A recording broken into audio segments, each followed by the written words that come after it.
Chapter 3. The Gathering Storm. Commander Aldric descended the ramparts, his silver armor catching the flickering torchlight as he barked orders to the soldiers around him.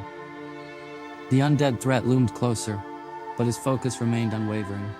"To all civilians," he called out, his voice echoing through the streets. "Women and children, stay inside. Men, arm yourselves and prepare for battle. Every sword will be needed before this night ends." As the people scattered to obey, Aldric turned to a group of guards at the gate. "Hold the line until reinforcements arrive. I must summon the High Council of Light. Highwall will not fall tonight." Without waiting for a response, Aldric mounted his steed and galloped through the city streets, his crimson cloak billowing behind him. The High Council of Light convened in their grand chamber, its towering stained glass windows casting radiant patterns of divine victories onto the polished marble floors. Around a circular table, 6 members debated the kingdom's future with a mix of frustration and urgency. "Trade routes are still unsafe," grumbled High Cleric Elias, his gnarled hands resting on the table. "Bandits run rampant in the north, and our resources are spread thin. Without intervention, our people will starve before the year is out." Paladin Commander Lyara, her crimson-trimmed armor shining in the candlelight, crossed her arms. "We cannot afford to waste time on logistics while threats close in from every direction. Our priority must be our defenses." "Defenses alone will not sustain us," retorted Inquisitor Marek, his dark eyes narrowing. "We need stronger recruitment campaigns, or we will be outnumbered before long." The youngest member of the council, Scribe Seelan, leaned forward, her voice cautious. "There is something else to consider.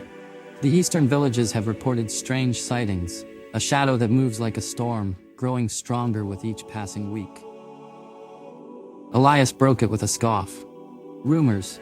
Villagers see what they wish to see in their fears. We have no time to chase shadows." "And yet," Marek interjected, "if these shadows are tied to the darkness we fight, can we afford to ignore them?" Before the debate could continue, the heavy chamber doors burst open with a deafening crash.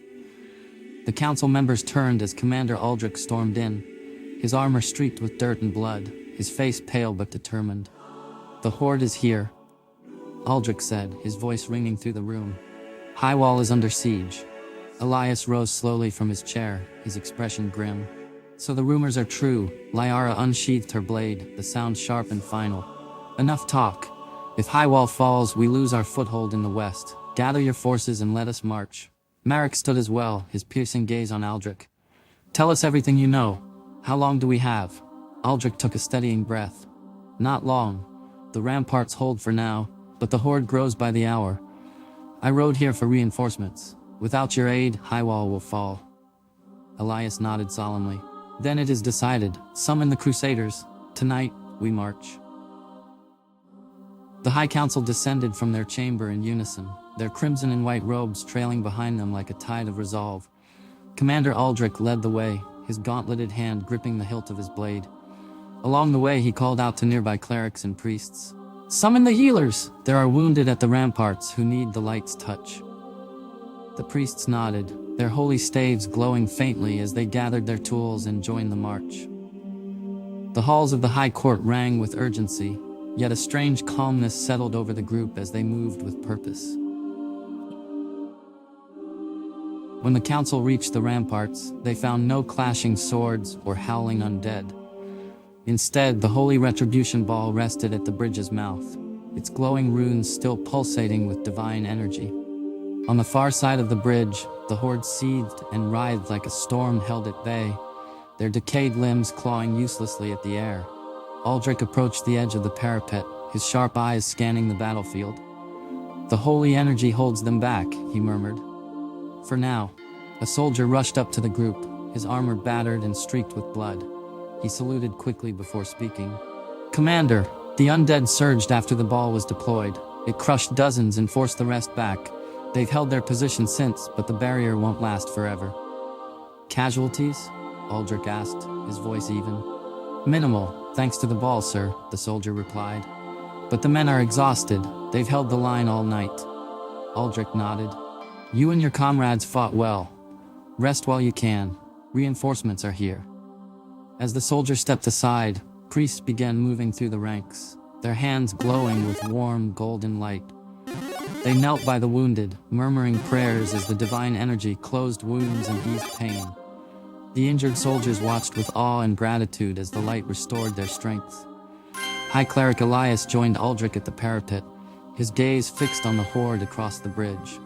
The barrier has bought us time, but it won't hold indefinitely. The Horde grows restless. Aldric's jaw tightened. Then we use this time wisely. Rest our soldiers, fortify the walls, and prepare for their next move. Highwall will not fall. Elias opened his mouth to respond, but his words faltered. His gaze sharpened, fixed on the bridge. Aldric, look. Aldric followed his gaze, his stomach sinking as he realized what was happening. The undead were moving, not toward the ball, but around it. They were climbing atop one another, locking limbs, creating a grotesque bridge of flesh and bone. As the structure grew, the other undead began crawling across, bypassing the barrier entirely. The priests paused their chants, their glowing hands faltering as the defenders stared in silent horror. The Horde's chilling moans filled the air, and Aldric's voice rang out, firm but filled with urgency.